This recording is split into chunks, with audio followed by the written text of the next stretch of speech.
अमरावती जिल्हा परिषदेच्या मुख्य कार्यकारी अधिकारी संजिता महापात्रा यांना राज्य शासनाच्या बालस्नेही पुरस्काराने सन्मानित करण्यात आले आहे।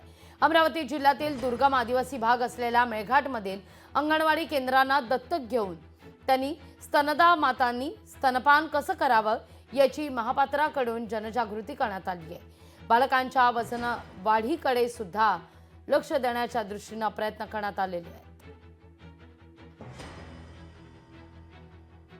पुरस्कार भेटलेले आहेत। यामध्ये आपण स्पेसिफिकली 3 विभागामध्ये काम केलेले आहेत: शिक्षण, आरोग्य आणि महिला एवं बालविकास। महिला आणि बालविकासमध्ये आपण अंगणवाडीमध्ये 50 अंगणवाडीला मदर अडॉप्शन प्रोग्राम हे घेतला होता, ज्यामध्ये प्रत्येक अंगणवाडी ताईंनी एक ब्रेस्ट फीडिंग मदरला अडॉप्ट केला होता आणि पूर्ण 6 महिन्यात त्यांना प्रत्येक ब्रेस्ट फीडिंगचे टेक्निक असो किंवा मुलाचं वेट कसं वाढवायचे, स्वतःची काळजी कसं घ्यायची, ह्यामध्ये त्यांना अडॉप्ट केला, दत्तक घेतला। आणि त्यानंतर आपण 1 महिन्यानंतर आम्ही सगळ्यांना बघायला मिळालं की ह्या मुलांच्या वेटमध्ये वाढ झालेला होता। ह्या आपण प्रायोगिक तत्वावर 50 अंगणवाडींच्या मेळघाट क्षेत्रामध्ये प्रयोग केला होता आणि आता आपण ह्याला पूर्ण मेळघाटमध्ये विस्तार करणार आहोत।